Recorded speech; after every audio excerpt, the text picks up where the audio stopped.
Buenas tardes a todos. Bienvenidos una vez más a este espacio de aprendizaje de teleeducación con el programa de Telesan y la Facultad de Ciencias Médicas. Mi nombre es Bianca Fletes, desde la Unidad de Tecnología Educacional en Salud de la Facultad de Ciencias Médicas. Le damos la bienvenida a este espacio que hoy tendremos la presencia del doctor Flores, ortopeda, profesor de la Facultad de Ciencias Médicas, y nos abordará el tema sobre trauma de miembro superior.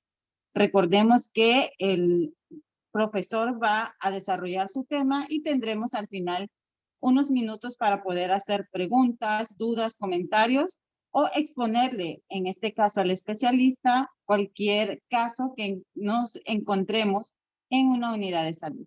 Entonces, doctor Flores, bienvenido. Es todo suyo el micrófono para que usted pueda desarrollar la temática que podemos abordar el día de hoy.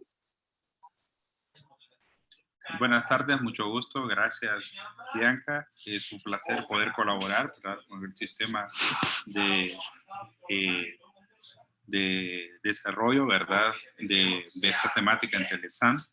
Esperamos, ¿verdad?, que el tema que vamos a presentar hoy sea de utilidad para todos y tocar, ¿verdad?, de manera sencilla y comprensible, pues temas que les van a servir para el desarrollo de su práctica profesional. Entonces, en este momento voy a compartirles la pantalla, ¿verdad?, para poder iniciar con la presentación. Así que es un gusto estar con todos, ¿verdad? Siéntanse ustedes en libertad de interrumpir la charla para hacer preguntas cuando ustedes consideren pertinente, ¿verdad? Y de esa forma hacer esto un poco dinámico como una plática, ¿verdad? Entonces, en primer lugar, pues nuestro tema para hoy es trauma de miembros superiores. Como parte, ¿verdad?, de la temática ortopédica, nosotros tenemos una alta incidencia de traumas en miembros superiores. Como se ve en la imagen, ¿verdad?, tanto la actividad deportiva como todos los tipos de actividades humanas tienen en cierta forma algún riesgo de lesión. En estos casos, ¿verdad?, nosotros sabemos que podemos salir lesionados de múltiples formas. Así que veremos por qué ocurren estas lesiones. Una de las causas por las que ocurren las lesiones en los miembros superiores, ¿verdad?, es porque con ellos reaccionamos, ¿verdad?, y respondemos para protegernos, ¿verdad?, del trauma en otros órganos vitales. Por ejemplo, nosotros ponemos nuestras manos para evitar, ¿verdad?, recibir un trauma en la cara, en el pecho, ¿verdad?, o en nuestra cabeza. Entonces, a veces, ¿verdad?, nosotros, por ejemplo, si vamos a ser golpeados con un objeto contundente, ¿verdad?, nos defendemos utilizando nuestros miembros superiores. Entonces, por una respuesta de protección a órganos vitales, ¿verdad?, es una forma, ¿verdad?, de que nosotros usamos, ¿verdad?, nuestros miembros superiores para poder defendernos. También por la vida acelerada y exigente que tenemos, que afrontamos en la actualidad, nosotros, ¿verdad?, tenemos muchos autos de alta velocidad, carreteras, ¿verdad?, de alta velocidad, y estamos a las carreras, a veces vamos tarde para el trabajo y vamos muy rápido, en la bicicleta, en la moto, ¿verdad?, o en el medio de transporte que nosotros utilicemos, y eso hace, ¿verdad?, que nosotros estemos expuestos a sufrir traumas en los miembros superiores. También a veces por falta de precaución vemos nosotros como muchas personas, ¿verdad?, no tienen precaución, ¿verdad?, a la hora de cruzarse las calles, a la hora, ¿verdad?, de conducir. A veces, ¿verdad?, no utilizamos tampoco medios de protección, ¿verdad?, como cascos, como cinturón de seguridad, etcétera, etcétera. Y obviamente la otra parte es por la situación social en que vivimos, donde nosotros tenemos un alto índice de violencia, y ese alto índice de violencia, ¿verdad?, repercute en múltiples traumas, ¿verdad?, que pueden provocarse en nuestros miembros superiores. Como les decía, ¿verdad? Los métodos de transporte pueden ser la causa. También sufrir traumatismos en las extremidades superiores, donde nosotros al caer, ¿verdad? Intentamos proteger otras estructuras que se consideran más importantes y vitales. ¿Por qué debemos intervenir como médicos nosotros cuando un paciente se presenta con lesión de las extremidades superiores? Bueno, porque nosotros debemos detectar situaciones que ponen en riesgo la vida y la extremidad del paciente. Hay lesiones, ¿verdad?, que nosotros podemos tener en diferentes gravedades. Sobre todo, ¿verdad?, cuando nosotros tenemos fracturas expuestas que relacionan también con lesiones vasculares. Esto pone en riesgo la vida del paciente y también pone en riesgo la extremidad. Recordemos nosotros que las extremidades son los medios a través de los cuales nosotros nos ponemos en contacto con el medio externo. Así nosotros, ¿verdad?, podemos con las extremidades realizar nuestras tareas diarias y cualquier alteración en la función de nuestras extremidades también nos va a impedir realizar nuestras labores diarias. Así que nadie, ¿verdad?, quiere perder una extremidad y nosotros tenemos que intervenir para hacer que las personas puedan conservar su extremidad y no solamente conservarla, sino que conservarla en la función más óptima posible. ¿Para qué? Para evitar secuelas altamente incapacitantes que comprometan o disminuyan la calidad de vida de los pacientes. ¿Cuáles son los traumas más comunes en la extremidad superior? Pues se ha detectado que una de las fracturas más frecuentes de la extremidad superior son las fracturas de muñeca. Las fracturas de muñeca, tanto en niños como en adultos, ¿verdad? Son muy frecuentes, precisamente porque nosotros tratamos con nuestras manos de defendernos de las múltiples caídas que nosotros afrontamos a lo largo de nuestra vida. También las fracturas de clavícula. Podemos también encontrar, ¿verdad?, luxaciones de hombro, también fracturas proximales de húmero y luxaciones de codo y fracturas. No me vaya ahorita a ver.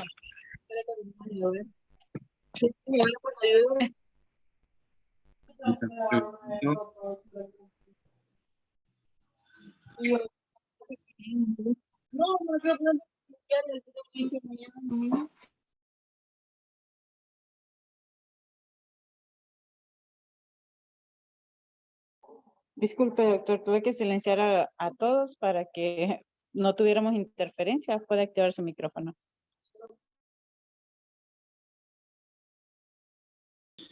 Gracias. Entonces decíamos nosotros, ¿verdad?, que vamos a comenzar, ¿verdad?, dentro de las lesiones de la extremidad superior con las fracturas de muñeca. Las fracturas de muñeca o fracturas de codo son las fracturas más comunes de adultos. Gracias. Son Me presento porque es negocio. Las fracturas más comunes del adulto. Claro, ¿verdad? Sí, yo sé. Entonces, es importante, ¿verdad?, que nosotros aprendamos a reconocerlas y a reconocer también cuáles son las cosas importantes que debemos detectar acerca de ellas. Entonces, aquí nosotros en la imagen que estamos observando podemos ver algunas cosas importantes. Como por ejemplo, miramos, ¿verdad?, una línea de fractura. Esta línea de fractura que observamos a este nivel es una línea que, como ustedes observan, no se proyecta hacia el espacio articular. Eso es muy importante, ¿verdad? El hecho de que no se proyecte al espacio articular, porque eso va a hacer la diferencia entre nosotros podamos hacer un manejo conservador o un manejo quirúrgico. También, ¿verdad?, podemos ver en la proyección lateral que el trazo de fractura se mantiene fuera de lo que es la articulación.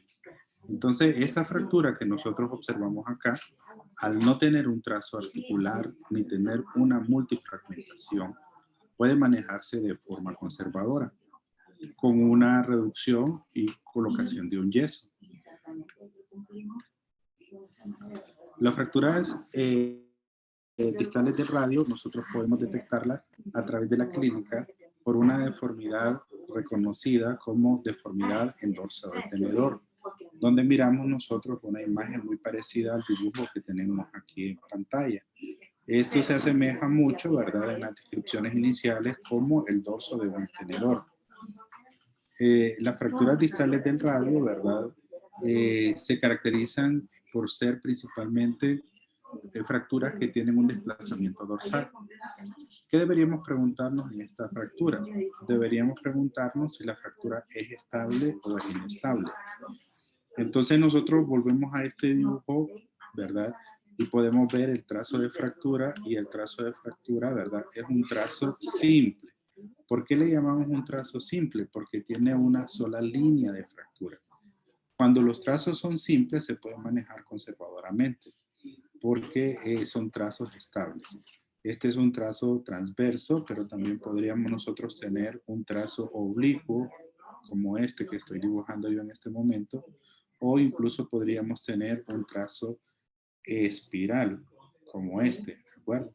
Son trazos simples que se pueden manejar de forma conservadora. Sin embargo, cuando nosotros tenemos trazos complejos, las fracturas se vuelven inestables y es necesario hacer cirugía. También tenemos que considerar cuando la fractura es articular. Si es articular, ¿verdad?, el paciente amerita cirugía, y si no es articular, el paciente se puede manejar conservadoramente. Viendo esta otra radiografía, podemos observar algunos datos importantes, como por ejemplo, que efectivamente hay una línea de fractura, pero, ¿verdad?, esta línea de fractura no es simple, porque miramos un tercer fragmento. Miramos nosotros que aquí hay un tercer fragmento. También aquí nosotros podemos observar un fragmento, porque el cúbito también está fracturado, y eso pues representa, ¿verdad?, un criterio de inestabilidad. Entonces este paciente, a pesar de que nosotros hagamos una reducción, hacen que la reducción se pierda con mucha facilidad, y por ende también, ¿verdad?, lo mejor en este caso es estabilizarlos a través de cirugía.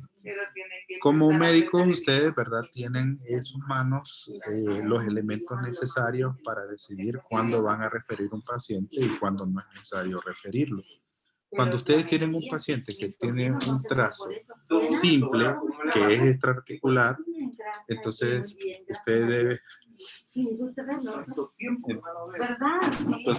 ustedes deben, ¿verdad?, pueden manejar al paciente de forma conservadora en sus clínicas, ¿verdad?, sobre todo aquellos que son postergados.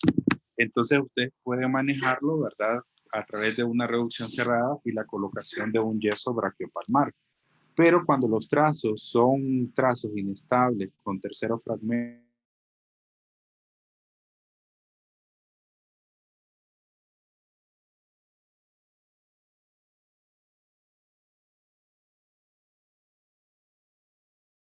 debería ser operado y estabilizado con placas y tornillos. ¿Cómo hacemos la reducción? ¿Cómo podemos llegar a hacer la reducción de la fractura? Pues aquí ustedes pueden ver un sistema de tracción. Entonces, quizás ustedes no tengan un sistema como este de trampas chinas. Sin embargo, nosotros, incluso aquí en el Hospital Escuela, lo que hacemos es amarrar, ¿verdad?, con venda de gasa el dedo pulgar, ¿verdad?, a un atril, y luego, pues aquí, en esta parte que se observa acá, colocar, ¿verdad?, un peso. Aquí en este nivel colocamos un peso. Como ustedes pueden ver, aquí hay una banda, y esta banda va conectada a un peso.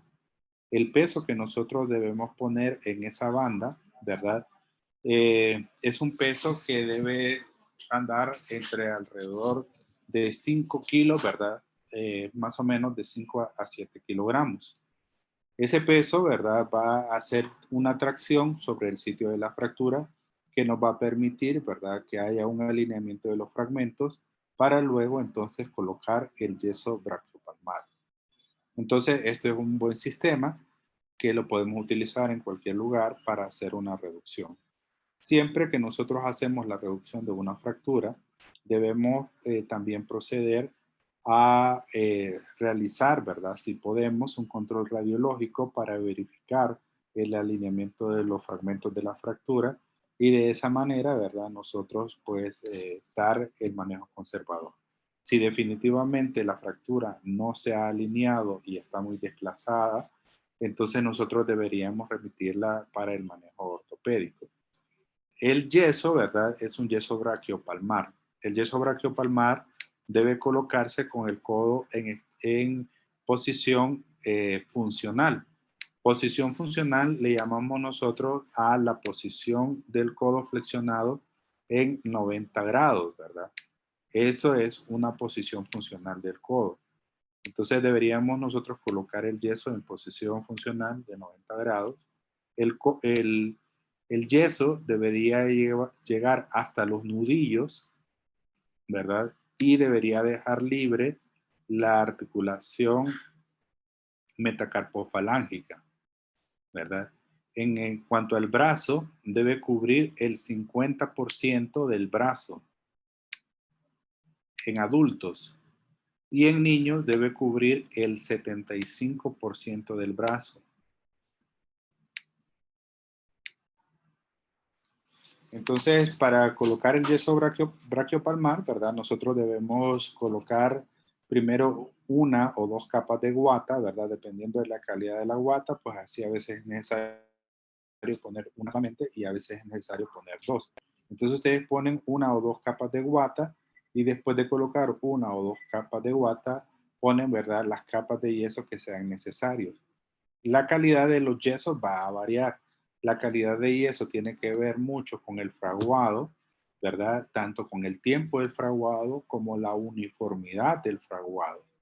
Entonces ustedes pueden colocar esto, también tienen que decir al paciente, ¿verdad? Que es importante que se mantenga, ¿verdad? Movilizando los dedos, ¿verdad? En todo el trayecto de su recuperación.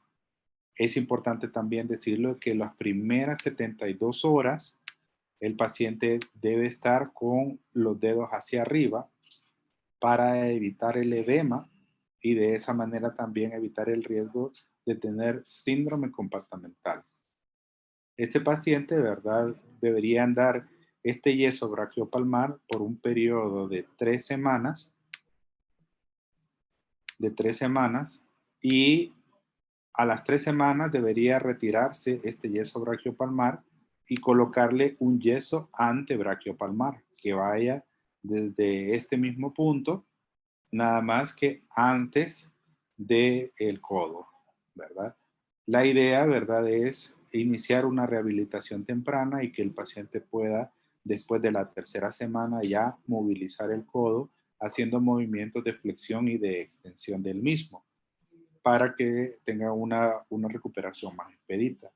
Este yeso antebraquiopalmar deben darlo por otras 3 semanas y luego de ese periodo, ¿verdad? El paciente debe ser remitido a la rehabilitación, ¿verdad? La rehabilitación es muy importante porque el paciente, ¿verdad? Con lesiones esqueléticas sufre de atrofia muscular y sufre también de rigidez articular.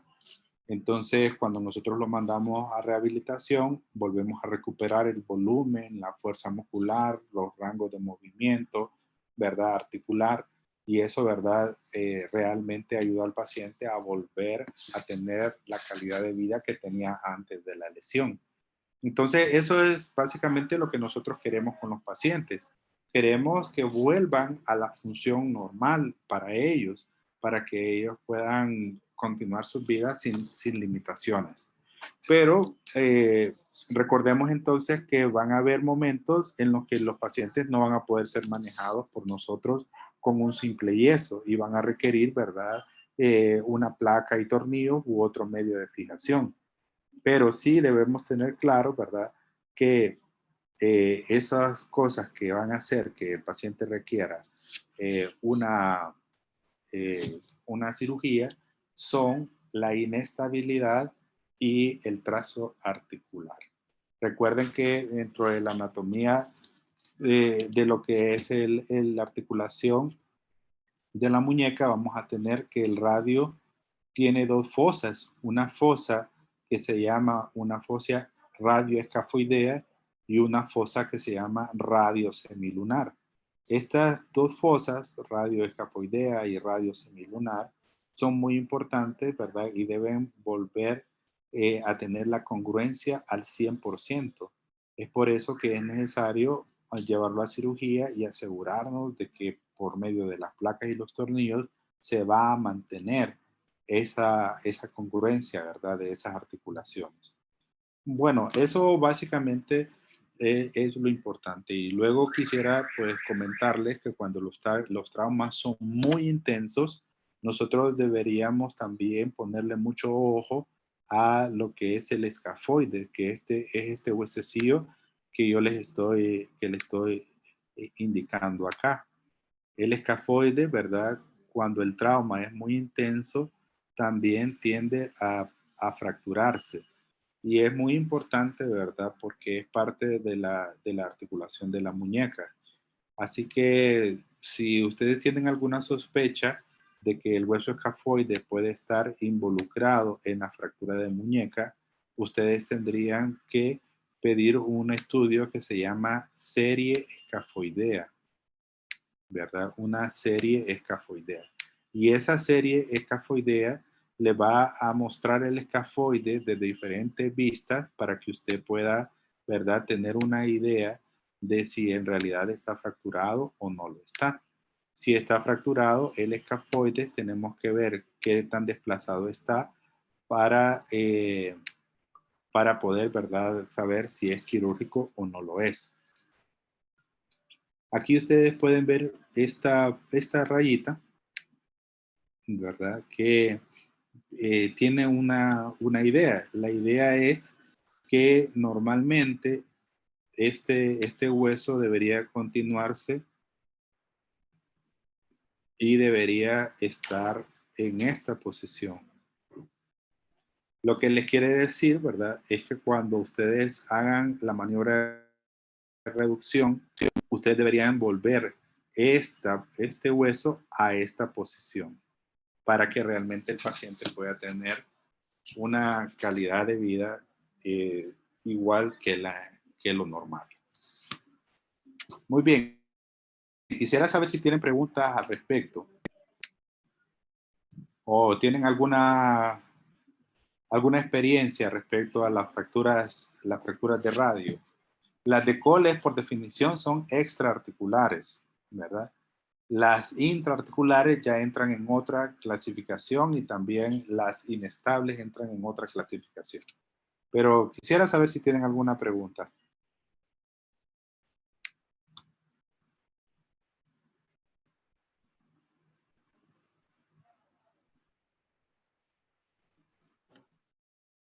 Están tímidos hoy, no quieren preguntar.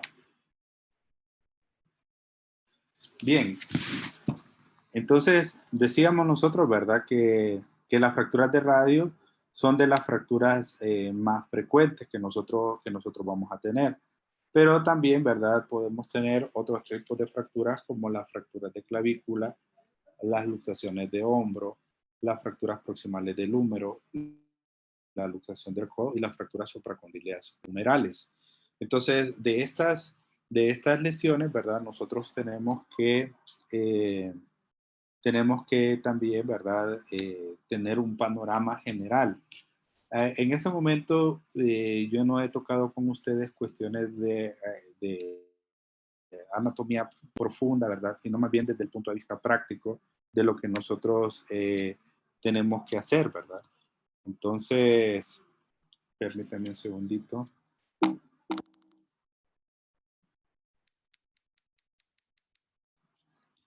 Voy a compartirles otra presentación.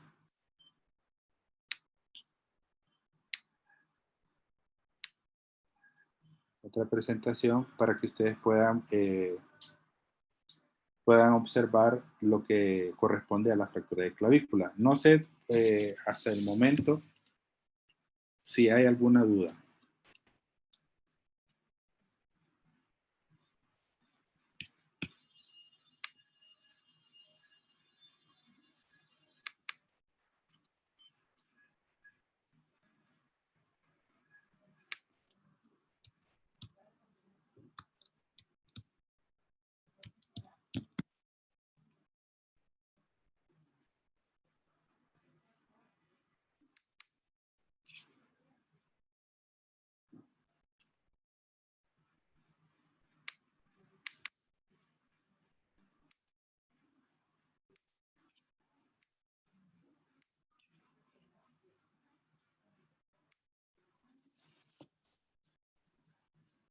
Bien, entonces aquí nosotros tenemos una rayos X de un paciente de clavícula. Y pues aquí pues no sé si es que no pueden abrir el micrófono, pero me gustaría de verdad que si alguien eh, que se abriera, ¿verdad? El micrófono, no sé si Bianca nos puede ayudar para que participemos acá en el desarrollo de este caso. Aquí nosotros obtenemos, ¿verdad? Una rayos X del tórax, de hombro sobre todo, donde podemos apreciar algunas estructuras muy importantes, como por ejemplo, ¿verdad? Podemos observar aquí el húmero y del húmero podemos ver la cabeza humeral, podemos ver el troquíter aquí a este lado y también podemos ver la diáfisis del húmero. Aquí, ¿verdad? Con otro color les voy a remarcar este otro accidente óseo que es importante, que se llama la glenoides, que es la cavidad donde la cabeza humeral se articula. Tenemos otro accidente óseo que es el proceso coracoides, que es este que está acá. Y tenemos, por supuesto, acá lo que vemos, que es la clavícula. Entonces, esta es una radiografía anteroposterior del hombro. Acá, ¿verdad?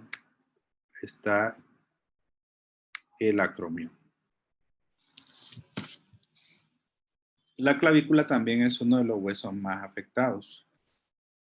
Cuando nosotros tenemos un trauma, cuando nos caemos de la bicicleta, cuando jugamos en el campo de fútbol, los muchachos que usan patines o patinetas, tienen un alto riesgo, ¿verdad?, de fracturarse la clavícula.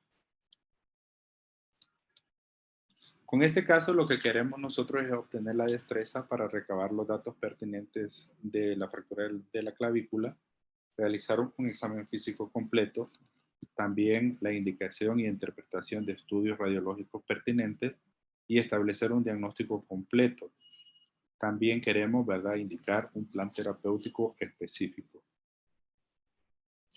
Entonces, miren, aquí tenemos un paciente masculino de 24 años de edad con historia de traumatismo secundario a caída de bicicleta con la punta del hombro, presentando dolor, limitación funcional de su miembro superior derecho, especialmente a nivel del hombro. Le pedimos una radiografía anteroposterior del hombro con inclinación de 45 grados y encontramos, ¿verdad?, una fractura a nivel de la diáfisis de la clavícula. Entonces ustedes pueden ver acá una fractura de la clavícula. Esta fractura, ¿verdad?, es fácilmente identificable. Sin embargo, esta fractura también tiene algunas características importantes que deberíamos aprender a distinguir.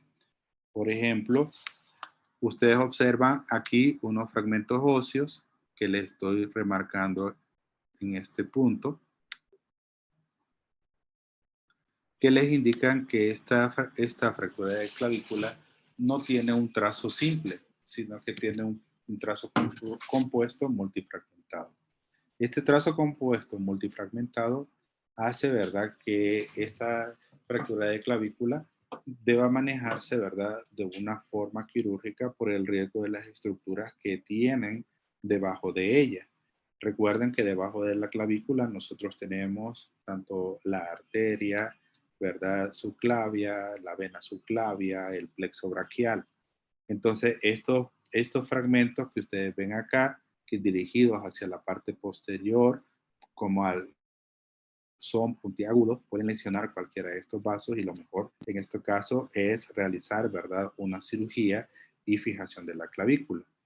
La gran mayoría de las fracturas de clavícula no van a requerir manejo quirúrgico, pero debemos aprender cuáles sí ameritan manejo quirúrgico. Y estas fracturas que son fracturas que ponen en riesgo la subclavia, ¿verdad?, y el plexo braquial, sí deben manejarse quirúrgicamente. Así como otras fracturas, como por ejemplo las fracturas expuestas, las fracturas donde el paciente ya presenta, ¿verdad?, algunos signos de lesión neurovascular, como por ejemplo ausencia de pulso, como por ejemplo, ¿verdad?, déficit sensitivo o déficit motor. Podemos encontrar también frialdad distal, podemos encontrar también coloración marmórea, podemos encontrar también llenado capilar lento. Estas cosas, ¿verdad?, van a producir en nosotros una alerta que nos va a decir que este paciente debe ser operado y debe ser operado de inmediato, porque hay que resolver, ¿verdad?, cualquier tipo de lesión vascular. Entonces, lo que nosotros queremos preguntar, ¿verdad?, al paciente es acerca del mecanismo del trauma, cómo fue la caída, cómo se golpeó, cuánto tiempo tiene transcurrido de la lesión, qué otras patologías posee el paciente, son importantes para poder dar el manejo. Luego, ¿verdad?, nosotros vamos a preguntar también al paciente sobre los déficits que pueda tener sensitivo o motor en esa extremidad. Entonces, al examen físico, nosotros estamos buscando la deformidad característica, que es un abultamiento en la cara anterior del tórax, y esa deformidad, ¿verdad?, va a producir mucho dolor y también alrededor cambios inflamatorios como eritema, como edema, como también, ¿verdad?, va a producir que el paciente esté en una posición antiálgica de defensa. Se comprueba el diagnóstico entonces con una radiografía AP de hombros con una inclinación de 45 grados para poder determinar, ¿verdad?, los rasgos de la fractura, si es trazo simple o es trazo complejo. En algunos casos, ¿verdad?, sí se puede ocupar una tomografía, pero es cuando nosotros sospechamos que el paciente tiene otras complicaciones como lesión del plexo braquial u otras fracturas asociadas. El tratamiento en sí, ¿verdad?, cuando el paciente es un paciente colaborador y es un trazo simple, se le puede colocar un cabestrillo, ¿verdad? Y ese cabestrillo se le puede colocar por un espacio de 3 semanas, seguido también de la administración de analgésicos antiinflamatorios y luego, ¿verdad?, seguido también de rehabilitación. Cuando el paciente no es tan colaborador o la fractura está desplazada, se puede colocar un inmovilizador de clavícula, que es un aparatito, ¿verdad?, que ya está prefabricado y que se puede encontrar en casi cualquier farmacia. Sin embargo, cuando no tenemos la disponibilidad de un inmovilizador de hombro, de clavícula, quiero decir, podemos pasar a la utilización de un vendaje en 8. El vendaje en 8 es muy útil y lo obtenemos a través de unir trozos de franela para poder, ¿verdad?, construir una venda, y con esa venda nosotros podemos, ¿verdad?, la, la fijación de la fractura.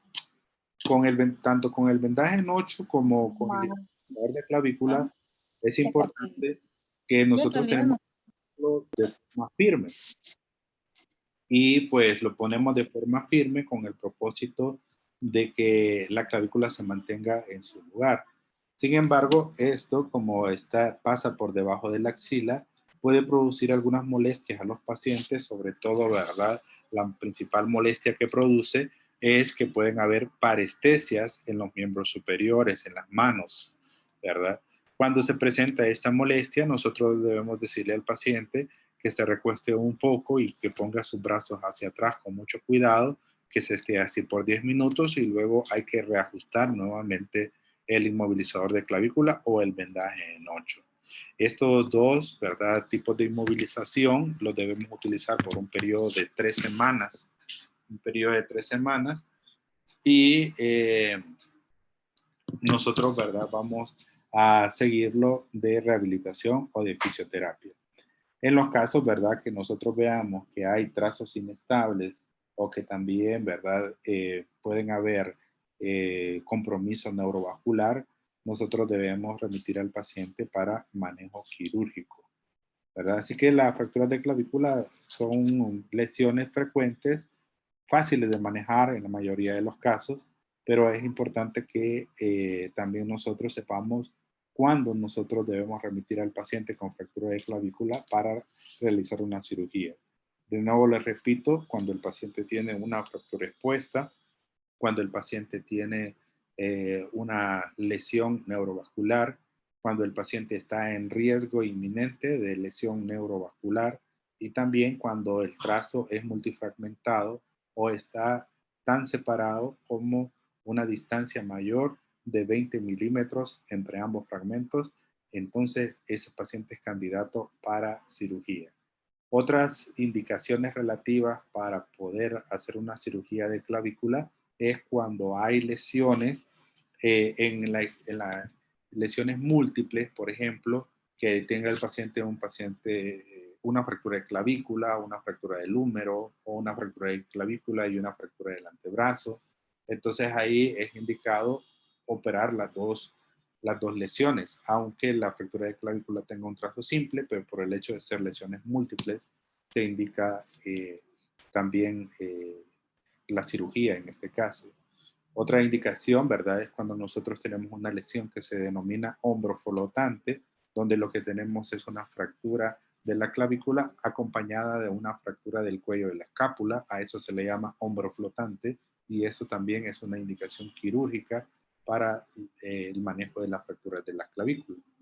Entonces, esto se lo digo para que ustedes tengan criterios para poder remitir a los pacientes que lo ameriten. Bien, por ahora yo creo que esto es lo que tengo yo que decirles en la presentación. En otra oportunidad vamos a ir abordando las otras lesiones, ¿verdad? Como la luxación de hombro, como las fracturas supracondilias humerales y también, ¿verdad?, las luxaciones de codo.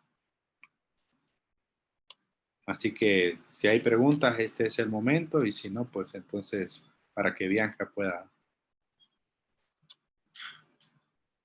Ok, doctor Flores, agradecemos este abordaje, ¿verdad? A veces los participantes son un poco tímidos y les cuesta un poco participar, pero hemos dedicado este espacio de 10 minutos más o menos para que ellos puedan exponer algunas preguntas, dudas, consultas o exponerle un caso específico que ellos tengan en sus unidades de salud. Entonces vamos a hacer espera, tal vez alguno de los compañeros participantes quiere aprovechar este tiempo, ¿verdad? Para hacerle consultas al doctor Flores. ¿Cómo está? Sí.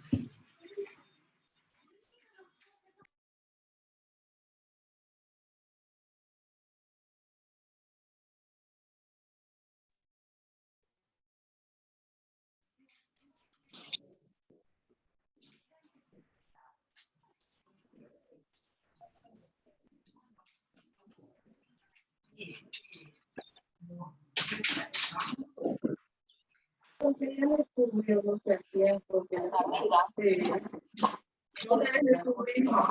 doctor Juan Carlos levantó la mano, no sé, aquí viene la mano levantada. Buenas. Hola, doctor, ¿qué tal? ¿Cómo está? Mucho gusto, doctor Johnson. Me habla Juan Carlos.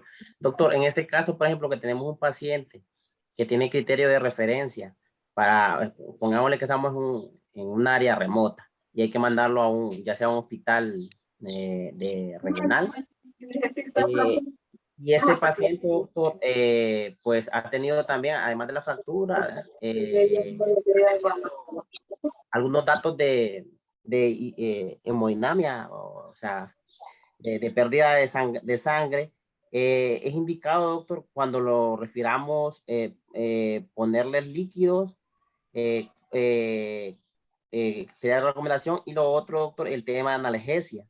¿Con qué usted recomendaría, doctor, por la experiencia de enviar a estos pacientes, ya que ya sabemos que son traumas que duelen mucho y que muchas veces pues el paciente se recibe, a veces solo se inmoviliza y se envía pues, pero ¿cuál sería lo indicado o cuáles serían las indicaciones al momento de hacer la referencia a este paciente o enviarlo ya sea por cualquier medio? Pues hay veces que son propios medios o hay veces por una ambulancia pública, etcétera. Ok, Juan Carlos, un placer. Nosotros, ¿verdad? Sí deberíamos, ¿verdad? Administrar líquidos al paciente, ¿verdad? Si tiene algún cambio hemodinámico, porque como ya hemos podido ver, ¿verdad? Muchas fracturas se asocian a lesiones neurovasculares que pueden producir pérdidas sanguíneas importantes. Entonces, sí, ¿verdad? La administración de líquidos para mantener, ¿verdad? La bulimia y sobre todo, ¿verdad? El hecho de la inmovilización, que lo hemos abordado, eh, es importante, ¿verdad? Que ustedes, en el caso, por ejemplo, cuando son fracturas de muñeca, la inmovilización con una férula es muy importante. Y en el caso, ¿verdad? De Le la voy a fractura. mandar un link para que traigan una charla ahorita de manejo. Sí, ok, entonces les decía, cuando tienen fracturas de clavícula, usar, ¿verdad? Un inmovilizador o un vendaje en 8 o al menos un cabestrillo. Respecto a la analgesia, el solo hecho de la inmovilización es casi como poner un analgésico, ¿verdad? No les quiero decir que es un analgésico en sí, pero es casi como poner un analgésico porque al dejar de movilizarse los extremos de la fractura, eso, ¿verdad? Deja de producir un estímulo doloroso y baja bastante, ¿verdad? La cantidad del dolor. Pero obviamente a la inmovilización nosotros podemos añadirle, ¿verdad? La administración de antiinflamatorios no esteroideos, como por ejemplo el desquetoprofeno en dosis de 50 miligramos intravenosos, ¿verdad? O el diclofenac en dosis de 75 miligramos intravenosos, ¿verdad? Para el momento del trauma, seguido posteriormente por la vía oral en el caso de esquetoprofeno, 25 miligramos cada 8 horas. En el caso de diclofenaco, 50 miligramos cada 8 horas. Si ustedes tienen un paciente que es anciano o que padece de gastritis, siempre es importante administrarle un protector gástrico, ya sea ranitidina de 150 miligramos o podría ser, ¿verdad? Esomeprazol 20 o 40 miligramos, dependiendo cuál sea su preferencia y también cuál sea la disponibilidad que usted tenga. Pero sí es muy importante el tema de la analgesia, ¿verdad? Y en realidad nosotros, ¿verdad? A veces nos vemos ahí en esa cuestión de que la población tiene un mal concepto de nosotros porque piensan que nosotros no tenemos sentimientos, ¿verdad? Y eso se debe muchas veces a que nosotros no manejamos el dolor. Y bien, pues la participación de Juan Carlos, porque sí es importante manejar el dolor. La inmovilización les va a ayudar increíblemente para el manejo del dolor, pero también, ¿verdad? Pueden utilizar los medicamentos, ¿verdad? También, como les había explicado. Obviamente los umbrales del dolor son diferentes y también, ¿verdad? La intensidad de las lesiones son diferentes. Entonces, tenemos nosotros una escala para el manejo del dolor. Si los AINES no son suficientes, entonces ustedes deberían escalar a colocarle un opioide débil, como por ejemplo el tramadol, y eso también podría ayudarles. El tramadol, ustedes, ¿verdad? Lo pueden colocar en dosis de 100 miligramos intravenosos o de 50 miligramos, ¿verdad? Subcutáneo. Siempre, si es intravenoso, debe ir adecuadamente diluido para que ustedes puedan evitar los efectos de la hipotensión, ¿verdad? Sin embargo, en ancianos uno tiene que ser muy cuidadoso porque el tramadol tiene ciertos efectos que pueden producir, ¿verdad? Hipotensión. Entonces ahí hay que vigilar al paciente y lo mejor es no despacharlo de inmediato, sino observarlo por un periodo de al menos 3 horas para ver que el tramadol no le produzca una hipotensión importante. Eso sería, Juan Carlos, mi respuesta. Muchas gracias, doctor. Y ahí mismo, doctor, preguntarle, ¿verdad? Que bueno, nosotros en el interior del país es muy frecuente, bueno, incluso en las ciudades, es muy frecuente el tema de los sobadores. Y yo personalmente he visto muchos pacientes que se van donde el sobador, pues. Y posteriormente, como el sobador no le dio una resolución o no resuelve el problema, ahí sí buscan asistencia médica. Entonces, doctor, en ese tema, por ejemplo, una fractura de muñeca o una fractura de clavícula, porque hay veces, muchas veces al paciente también le da temor ir donde el médico, porque dice, no, fui en el sobador y no sé, y ya pasó tanto tiempo. Pero en esa parte, doctor, ¿cuánto tiempo también puede, por ejemplo, el tema de una reducción, el tema también de hacer un procedimiento quirúrgico, algún tipo de este tipo, para resolver ese tipo de problemas, porque sí es muy frecuente eso, doctor. Yo realmente, todos los que estamos aquí han estado en el interior del país, creo que es muy frecuente que la gente primera opción es el sobador, y de ahí segunda opción es el médico general, y tercera opción ya es el médico ortopeda. Pues. Entonces, ¿cuánto más o menos sería el tiempo, doctor, que todavía se puede resolver un tipo de ese problema? Lógicamente que si ha pasado tiempo, también es que no es que tiene quizás daño neurovascular. Entonces, me gustaría también conocer eso, doctor. Perfecto. Mire, en cuanto a eso, nosotros tenemos como un límite. El límite que nosotros tenemos son 2 semanas.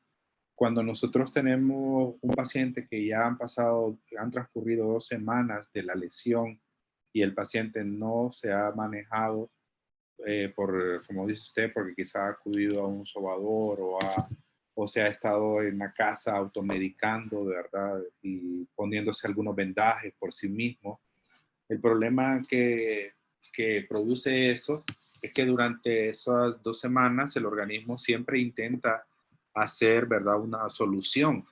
Entonces lo que hace normalmente es hacer, ¿verdad?, un callo fibroso, ¿verdad?, que obviamente está en una posición viciosa o una posición que no es la posición anatómica.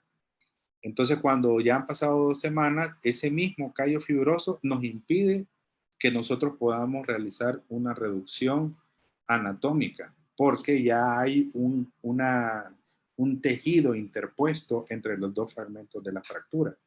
Entonces, en ese caso, el paciente ya no le hacemos un intento de reducción, sino que lo llevamos a quirófano y en quirófano nosotros retiramos ese callo fibroso y alineamos el hueso y lo fijamos ya de una vez, ¿verdad? Con un implante que va a depender, ¿verdad?, de qué tipo de lesión tenga el paciente.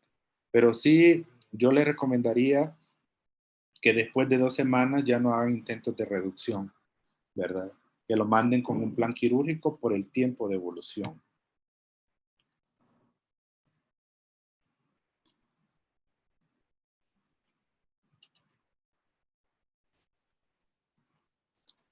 Muchas gracias, doctor. Y quiero decirle que lo mismo aplica para las luxaciones. Las luxaciones después de las 2 semanas ya no vale la pena hacerles un intento de reducción. Es mejor mandarlos con un plan quirúrgico.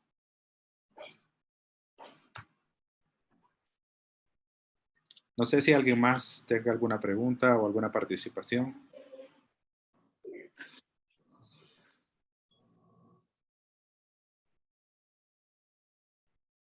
Parece, doctor, que el doctor Juan Carlos acaba de hacer como unas preguntas generales que nos generan dudas en cada una de las unidades, ¿verdad? Y tal vez en la próxima ocasión que abordemos tal vez los miembros inferiores, pues surjan otras dudas o consultas, ¿verdad?, que esperamos pues la participación de los compañeros que aquí se conectan. Sin más, pues agradecerle, doctor Flores, por esta participación, por este rico abordaje, este espacio de aprendizaje, ¿verdad?, que cada jueves hemos generado desde el programa Telesan y la Facultad de Ciencias Médicas. Y pues invitarlos para el próximo jueves a las 2 de la tarde. Siempre se les estará haciendo recordatorio por medio de los chats que se tienen. Y pues a cada uno de los participantes, gracias por conectarse a este espacio de aprendizaje. Doctor Flores, unas palabras de cierre para poder pues cerrar la reunión del día de hoy. Okay, para mí es un placer, ¿verdad?, colaborar con este programa de educación y pues solamente agradecer a todos los participantes que hayan, ¿verdad?, nos hayan acompañado en el desarrollo del tema.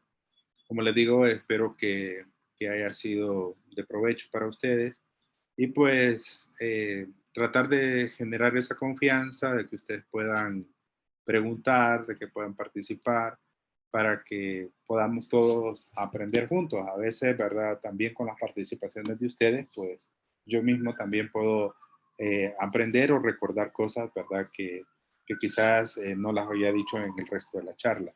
Así que pues me alegra mucho, ¿verdad? Estar participando en este programa de teleeducación y pues felicitar también a todos los organizadores, esperando, ¿verdad? Que nos sigamos encontrando en próximas charlas. Gracias, pasen buenas tardes. Gracias, doctor Flores, y buenas tardes para todos. Hasta el jueves próximo.